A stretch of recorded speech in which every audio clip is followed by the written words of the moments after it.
क्या हो अगर इंसानों ने रोबोट्स को इतना स्मार्ट बना दिया हो कि वो खुद इंसानों से आजादी मांगने लगे? और क्या हो अगर उस लड़ाई में एक बच्ची अपने खोए हुए भाई को ढूंढते ढूंढते पूरी सिस्टम से टकरा जाए? द इलेक्ट्रिक स्टेट एक ऐसी इमोशनल और दिमाग हिला देने वाली साइंस फिक्शन मूवी है जहां टेक्नोलॉजी, प्यार और बलिदान सब कुछ एक साथ टकराता है। कहानी शुरू होती है क्रिस्टोफर नाम के लड़के से जो बहुत ही इंटेलिजेंट है। वो एक यूनिवर्सिटी में ब्रेन टेस्ट दे रहा होता है और उसके स्कोर इतने ज्यादा आते हैं कि आज तक कोई वहां तक नहीं पहुंचा। दूसरी तरफ दुनिया में टेक्नोलॉजी बहुत आगे जा चुकी है। इंसानों ने अपनी मदद के लिए जायंट रोबोट्स बना लिए हैं। शुरुआत में सब कुछ सही चलता है, लेकिन जैसे जैसे रोबोट्स में भी इमोशंस आने लगते हैं, वो अपनी आजादी के लिए इंसानों से बगावत कर देते हैं। इस बगावत को लीड करता है एक छोटा मगर खतरनाक रोबोट, पीनट। पीनट सभी रोबोट्स को इंसानों के खिलाफ खड़ा कर देता है और एक भीषण युद्ध छेड़ देता है। इंसान हारने लगते हैं, लेकिन तभी आती है सेंटर कॉर्प, एक कंपनी जो बनाती है VR हेडसेट्स जिनसे इंसान रोबोट्स को कंट्रोल कर सकते हैं। इन हेडसेट्स की मदद से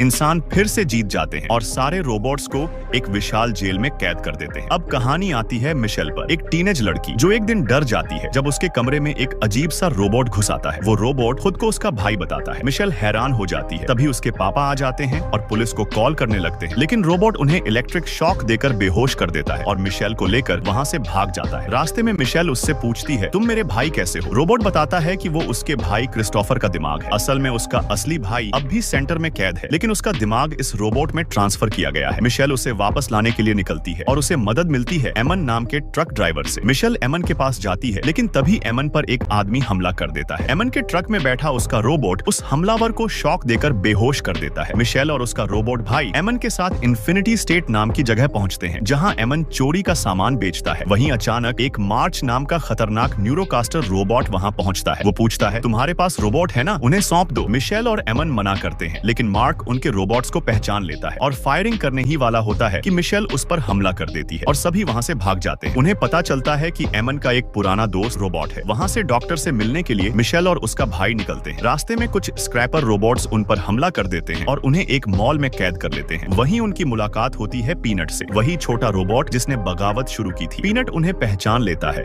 और बताता है कि वो अब शांति के पक्ष में है। पीनट उन्हें डॉक्टर का एड्रेस देता है और खुद भी उनके साथ चलता है। डॉक्टर बताता है कि मिशेल के भाई का दिमाग इतना तेज था कि साइंटिस्ट्स ने उसी को न्यूरोकास्टर सिस्टम का सेंटर बना दिया। जब मिशेल का एक्सीडेंट हुआ था, क्रिस्टोफर कोमा में चला गया था। डॉक्टर्स ने उसका दिमाग कंप्यूटर से जोड़ दिया, जिससे उन्होंने रोबोट्स को कंट्रोल करना शुरू किया। लेकिन अब वो सिस्टम उसके दिमाग से जुड़ा हुआ है और उसे अलग करना नामुमकिन है। पीनट और बाकी रोबोट्स मिशेल की बात मानते हैं और सेंटर पर हमला करने के लिए तैयार हो जाते हैं। एक जबरदस्त जंग शुरू होती है, रोबोट्स वर्सेस न्यूरोकास्टर आर्मी। मिशेल चुपके से सेंटर में घुसती है और अपने भाई से VR हेडसेट के जरिए कनेक्ट होती है। भाई बताता है कि जब तक उसका दिमाग जुड़ा है, सिस्टम चलता रहेगा। मिशेल भारी दिल से एक फैसला लेती है, वो अपने भाई का कनेक्शन बंद कर देती है। जैसे ही कनेक्शन टूटता है, सारे न्यूरोकास्टर रोबोट गिरने लगते हैं। सिस्टम बंद हो जाता है, लेकिन उसका भाई हमेशा के लिए चला जाता है। मिशेल अपने भाई को तो नहीं बचा पाती, लेकिन रोबोट्स को आ जाती और इंसानों को नई उम्मीद दे देती है। द इलेक्ट्रिक स्टेट हमें ये सिखाती है कि टेक्नोलॉजी कभी भी इंसानियत से ऊपर नहीं हो सकती। प्यार,